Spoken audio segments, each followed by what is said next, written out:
Hi friends, नमस्कार, सत श्री अकाल, गुड मॉर्निंग सभी को। आज मैं एक थोड़ा सा नए टॉपिक पे आया हूँ जो कि मुझे सफारी में समझाने में थोड़ा सा मुश्किल हो रहा था। और वो टॉपिक है इंटरकूलर का। और वो इंटरकूलर चाहे सफारी का हो या किसी का भी हो, मैकेनिज़्म और काम करने का तरीका सबका एक ही है।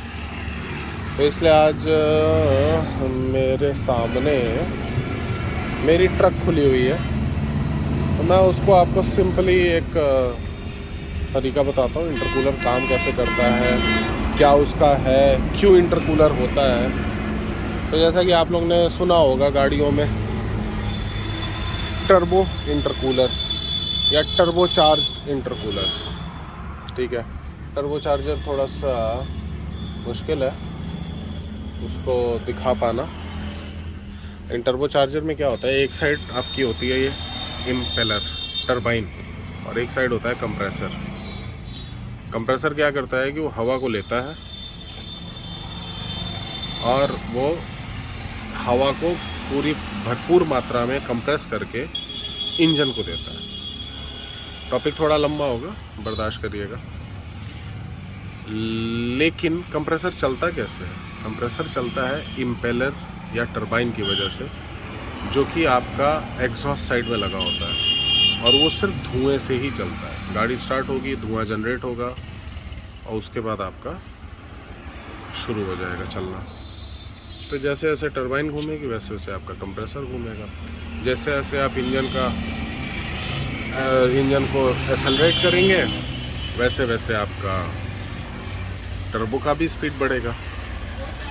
अब आते हैं मुद्दे पे, जब कंप्रेस होती है कोई भी हवा, क्योंकि अब इंजन चल रहा है, इंजन को चलने के लिए उसको बराबर और पूरी भरपूर मात्रा में हवा चाहिए। और वो हवा आएगी कहाँ से? टर्बो चार्जर देगा। लेकिन अब टर्बो चार्जर भी इतना बड़ा तो है नहीं, छोटा सा होता है, लेकिन उसकी जो कैपेसिटी होती है वो बहुत ज़्यादा होती है, क्योंकि वो बहुत ही हाई आरपीएम पे घूमता है। तो अब टर्बो चार्जर जब हवा कंप्रेस करेगा तो जाहिर सी बात है हवा का जो टेम्परेचर है ना वो बढ़ जाएगा।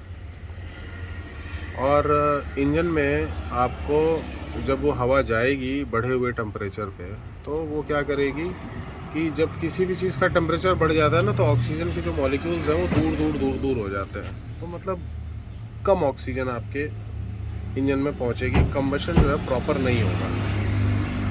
प्रॉपर कंबशन होने के लिए वो आपको चाहिए इंटरकूलर, जो कि हवा को ठंडा करता है। और अब आते हैं इंटरकूलर पे। ये आप देख रहे होंगे रेड कलर की पाइप है। ये हालांकि देखिए पहले दो पाइप है, एक ये है और एक ये है।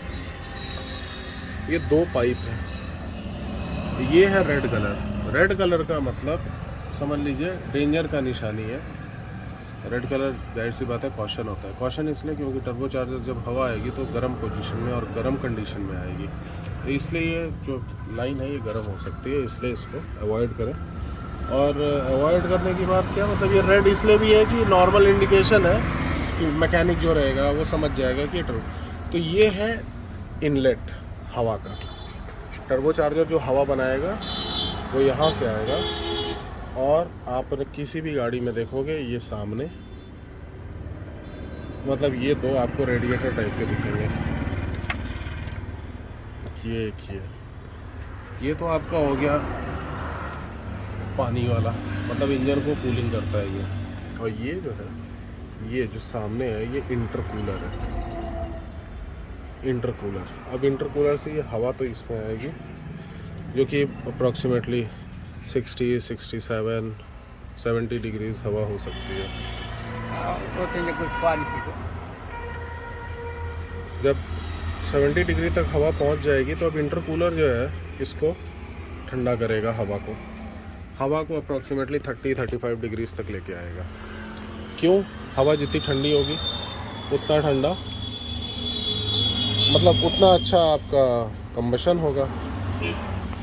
और कंबशन जब अच्छा होगा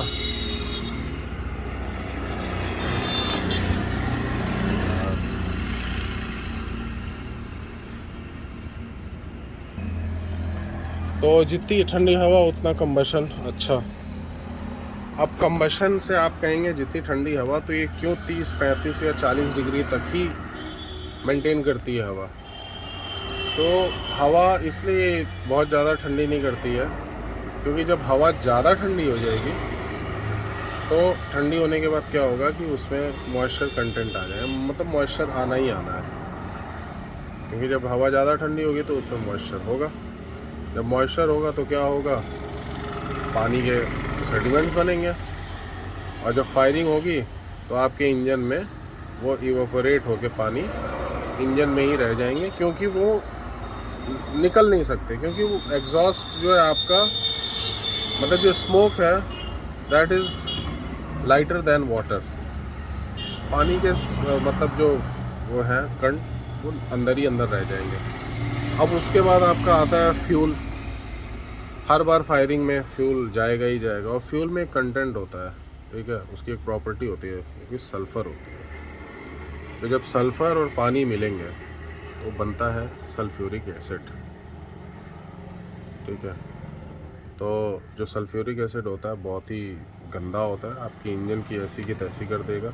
इंजन के लाइनर्स ख़त्म हो जाएंगे, पिस्टन रिंग्स ख़त्म हो जाएंगी, ठीक है।